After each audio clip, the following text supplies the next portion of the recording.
Hey, I'm Ryan Reynolds. Recently, I asked Mint Mobile's legal team if big wireless companies are allowed to raise prices due to inflation. They said yes. And then when I asked if raising prices technically violates those onerous two-year contracts, they said, "What the f*** are you talking about, you insane Hollywood ass?" So to recap, we're cutting the price of Mint Unlimited from $30 a month to just $15 a month. Give it a try at mintmobile.com/switch. $45 upfront payment equivalent to $15 per month. New customers on first 3-month plan only. Taxes and fees extra. Speed slower above 40 gigabytes. See details. This episode is brought to you by Shopify. Do you have a point of sale system you can trust, or is it a real POS? You need Shopify for retail. From accepting payments to managing inventory, Shopify POS has everything you need to sell in person.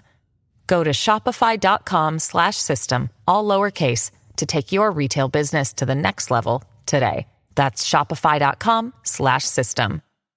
Olá, 1001 Creamers! Tudo bem com vocês? Gente, eu estava sumida, não é mesmo? Estava trabalhando muito, mas eu voltei, isso que importa. E hoje, para a alegria da Baixada Santista e região, estou no Guarujá e trouxe a chuva. Então, se você está aí passando a sua Páscoa na chuva, de nada. Bom, hoje eu trouxe 2 histórias de medinhos, tá? Que vocês estão me mandando. E se você quiser contar a sua história pra mim, manda no 1001medinhos@gmail.com. Exatamente, agora eu tomei vergonha na cara, fiz um e-mail só pra isso e não fica mais tudo bagunçado. Então, me manda seu e-mail. Não esquece de falar se eu posso usar os nomes reais e locais reais. E é isso. Agora, sem mais enrolações. Na verdade, tem uma enrolação. Eu queria falar com vocês sobre... Aliás, né? Leitores de quadrinhos. Eu sei que tem bastante gente aqui que é leitor, tem gente que é ilustrador, tem gente que é só curioso, mas a gente está criando um coletivo, a gente criou, né? Um coletivo, eu e várias pessoas, chamado Quadrinistas Univos. Quem quiser fazer parte, quem quiser saber mais, procura lá no Instagram, então é @HQUnivos, tudo junto. E é isso.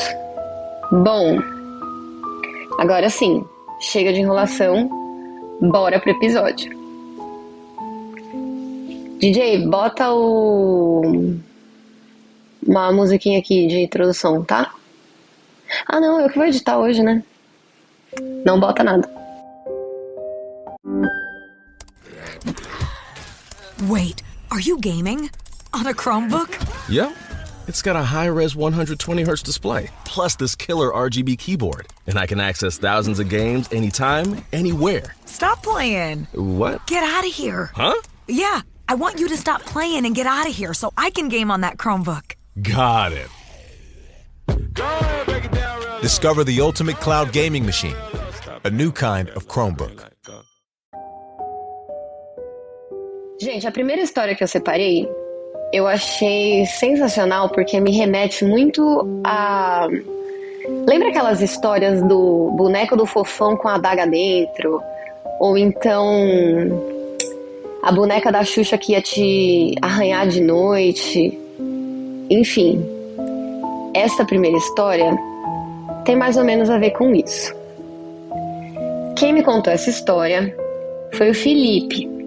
E o Felipe, hoje em dia está com 29 anos e viveu em Campo Grande, que é a capital do Mato Grosso do Sul. Ele morou lá até os seus 18 anos. E durante grande parte da sua infância, ele morava num bairro muito grande chamado Moreninhas. Lá, ele morou numa casa que era conhecida por ter acontecido várias coisas estranhas. E mesmo ele tendo mais ou menos uns 5 ou 6 anos na época que isso aconteceu, tem uma noite que ele nunca esqueceu. E é essa história que eu vou contar para vocês hoje. Para contexto, nessa época, era uma febre aqueles geloucos da Coca-Cola, sabe? Todo mundo conhece. Quem não conhece, internet tá aí pra isso, né, gente? E o Felipe, ele era fanático por esses bichinhos aí. Ele tinha vários, ele colecionava. Tinham diversas cores. Pra quem teve e lembra, tinham vários que brilhavam no escuro também, né? Bom, um dia, o Felipe acordou no meio da madrugada com uma voz muito sinistra falando que queria matá-lo. Naquele momento, ele abriu os olhos e os brinquedinhos lá, os geloucos, pareciam ter ganhado vida e estavam flutuando em volta dele. Essa voz continuava a falar, cada vez mais alto e ameaçadora. Enquanto isso, os geloucos, eles ficavam passando por cima da cama dele, e ele falou aqui pra mim também que alguns chegavam até a tocar no corpo dele. Ele tentou gritar, né, pra mãe dele, só que nenhum som saía da boca. Ele estava completamente paralisado. Essa voz que ele escutava foi ficando mais e mais insuportável, e quando ele conseguiu se mexer, a primeira coisa que ele fez foi tentar correr até a porta do quarto. Só que quando ele chegou lá, os braços dele não tinham força suficiente para abrir a porta. Até que finalmente aquela voz parou. E aí ele se virou e os negocinhos lá, os geloucos, estavam todos no chão. Ele não me contou aqui exatamente o que aconteceu na sequência, mas ele falou que naquela mesma noite a mãe do Felipe quebrou todos aqueles geloucos um por um e ele passou vários dias sem conseguir entrar de novo no próprio quarto. Essa casa no Moreninhas, né, no bairro de Moreninhas, era conhecida por ter outras histórias estranhas e assustadoras, algumas das quais o Felipe só ouviu os pais contando, mas para ele, essa noite aí foi uma das mais assustadoras da vida inteira. Ele nunca esqueceu o medo e ele me contou que até hoje ele fica arrepiado só de lembrar dessa história. E é isso, gente. E aí, o que vocês acharam dessa primeira história do Felipe e do Gelo? Quem ainda tem? Me conta. Porque eu acho que eu ainda tenho uns em casa. De qualquer maneira, eu vou jogar fora. Tá aí mais uma coisa pra as mães tacar fogo junto com as cartinhas do Yu-Gi-Oh, né, gente? Enfim. Agora, vamos pra segunda história de hoje. E olha só, eu vou ler esse e-mail do jeito que ele chegou, porque a Alice, que escreveu pra mim, ela está dizendo assim, ó. Olá, meninas, tudo bem com vocês? Meu nome é Alice e eu resolvi compartilhar uma história que provavelmente vai fazer muita gente se cagar de medo. Pelo amor de Deus, não leiam isso de noite, não quero que ninguém fique traumatizado. Então, já que ela prometeu aqui, eu nem vou reescrever a história, nem nada, eu vou ler do jeitinho que ela mandou, porque eu quero ver se eu vou me cagar de medo mesmo, o que não é muito difícil de acontecer. Inclusive, eu vou até contar pra vocês aqui, porque eu tava lendo o e-mail antes de gravar, e eu tô aqui na casa de um amigo no Guarujá, né, e ele tava dormindo, porque a gente ia sair daqui a pouco, e ele tava tirando um cochilo. Aí eu tava lendo e no meio do e-mail eu tive que acordar ele, porque eu fiquei com medo de ler sozinha. Aliás, Ju, dá oi. Gente, o Ju, ele tem duas bandas, uma chama Black Jaw, que eu amo, e a outra chama Old Rush, que eu também amo, mas que eu ouvi menos, e eu conheci ele por causa do Black Jaw. Enfim, procurem depois nas redes sociais. Depois ele vem contar uma história de medinhos dele também. Enfim, vamos, Alice, vamos lá, né? A história aqui mais assustadora do mundo. Eu tenho muitas... Eu vou ler como se fosse ela, tá, gente? Eu tenho muitas histórias, mas acho que essa é uma das mais marcantes. Bom, eu sou médium, então eu sou muito sensitiva com as energias do ambiente e sempre faço uma proteção intensa na minha casa. Porém, teve um dia que eu senti que havia uma energia estranha no ambiente. Mas às vezes é só a gente que tá cansado ou tá tendo um dia horrível. E de repente a fonte de má energia pode ser você mesma, não é mesmo? Eu não dei bola e só tava esperando aquele dia ruim acabar. Então eu fui dormir e eu não costumo dormir cedo. Já devia ser mais ou menos meia-noite e pouco e eu não conseguia dormir de jeito nenhum. Tinha alguma coisa me incomodando, mas às vezes é só ansiedade. Quando eu tô ansiosa eu fico assim também. Então eu só continuei tentando dormir. Finalmente, eu consegui dar uma cochilada e sonhei que eu estava no corredor do meu apartamento e algo me chamava, só que sem som algum. O meu corredor faz o L com a porta da cozinha e ao mesmo tempo que algo me chamava no corredor que não parecia ter fim no meu sonho, tinham alguns barulhos vindo da cozinha também. Então eu fui em direção à cozinha com a certeza de que eu ia chegar ali e ia ter algo no corredor quando eu olhasse para trás. Bem coisa de filme de terror mesmo. O meu coração agradeceu imensamente porque não tinha nada em nenhum dos dois, nem na frente, nem atrás, nem no faz o L. Mas a sensação não passava. Aí eu acordei e fiquei com esse incômodo. Já devia ser mais ou menos 1h pouco da manhã. Passou mais um tempo e eu continuava sem conseguir dormir e fiquei mexendo no celular. Quando eram umas 3 da manhã, o chuveiro simplesmente abriu. Isso nunca tinha acontecido. E não foram só uns pinguinhos, o chuveiro realmente abriu mesmo, assim, tipo, como se alguém tivesse indo tomar um banho. E eu pensei, pronto, vou encontrar alguma coisa ali, né? Fui receosa pro banheiro, receosa com o que eu ia ver ali, mas não com medo. E não tinha nada. Eu cheguei ali, eu não vi nada. Desliguei o chuveiro e nessa hora eu tive a certeza absoluta de que tinha alguém ali além de mim e da minha irmã, que estava dormindo também e não tinha percebido nada. Eu estava muito de saco cheio daquele dia, então eu só deitei de novo na cama e comecei a rezar. Continuei tentando dormir. Estava muito quente, então eu não estava totalmente coberta. E passou um tempo que eu não sei quanto foi. E quando eu estava quase dormindo, eu senti uma mão extremamente gélida e com dedos magros e compridos pegando no meu tornozelo. Foi essa aqui a hora que eu acordei meu amigo aqui, aquela hora antes que eu tava ali, né? Eu senti os dedos magros e compridos pegando no meu tornozelo. Mas não era uma pegada agressiva, só apertou ali.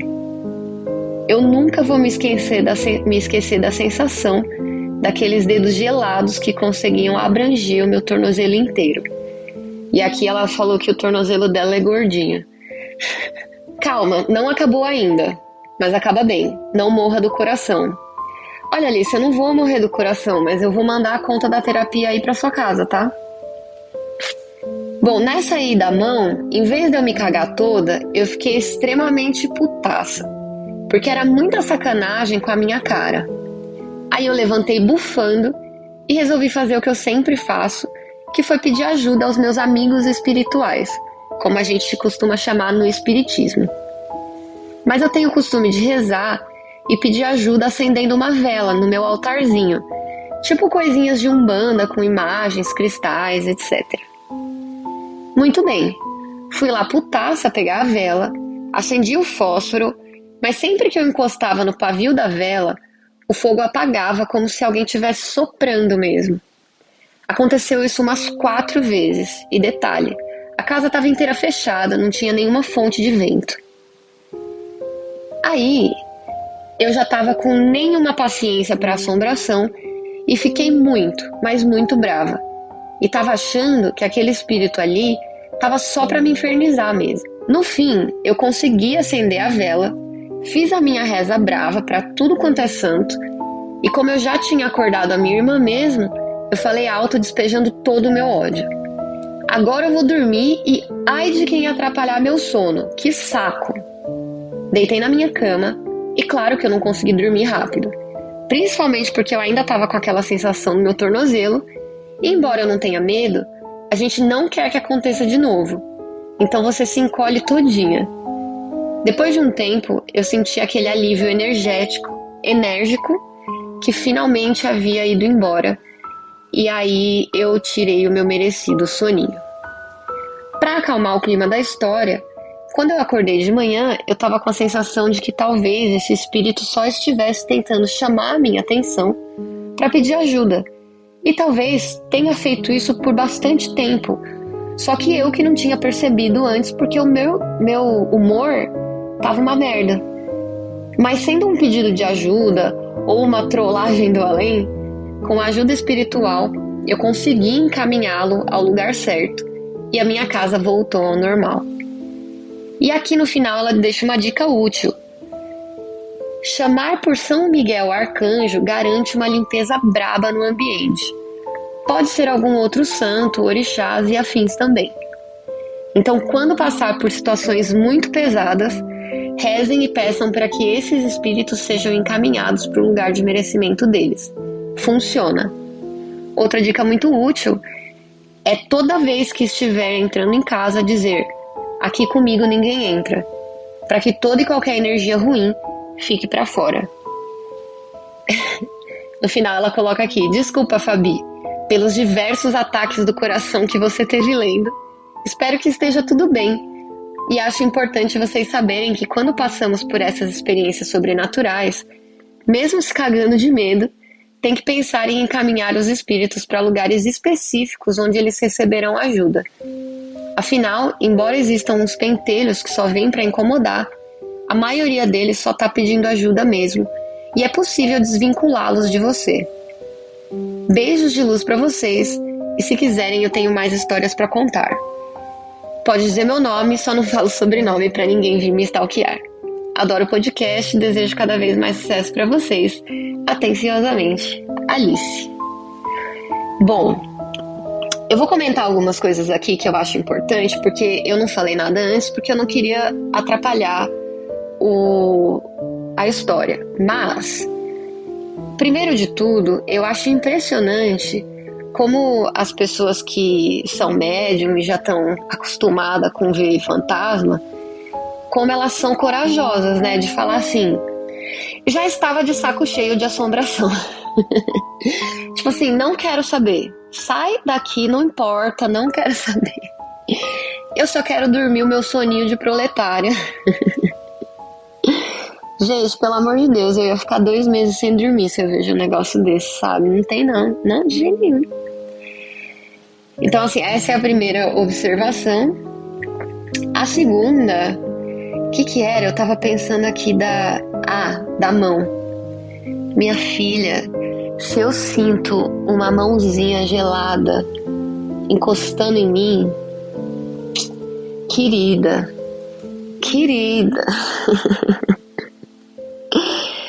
eu nem sei o que eu faço. Olha, eu caio dura ali mesmo, ao vivo, ao vivaço. Não tem jeito, pelo amor de Deus. Que isso, gente? Não, que isso? E aí tinha uma outra coisa que eu tinha visto aqui que eu achei importante comentar. Deixa eu achar aqui, ó. Pegou no meu tornozelo, nananã. Esse negócio que você falou de quando estiver entrando em casa falar assim: aqui comigo ninguém entra. E assim, eu tô perguntando de um lugar que eu tipo não faço ideia do que eu tô falando, mas isso também faz com que tipo ninguém entre assim, nem as coisas boas, ou tipo as coisas boas elas tipo não é assim que funciona, sabe? Tipo, elas não vêm te seguindo, essas coisas. Enfim, apenas curiosidades minhas aqui de quem não manja de nada dessas coisas. E quem souber, por favor, respondam aí. E é isso, gente. Esses foram os 2 medinhos de hoje. Eu tomei vergonha e não fiz um mini de 2 horas, mas é só dessa vez. Semana que vem voltamos com um mini de 2 horas. E é isso. Muito obrigada para quem ouviu até aqui. Lembre-se que se você quiser me contar a sua história também, 1001medinhos@gmail.com. A gente se vê na semana que vem. Um beijo e até mais. Faz o L.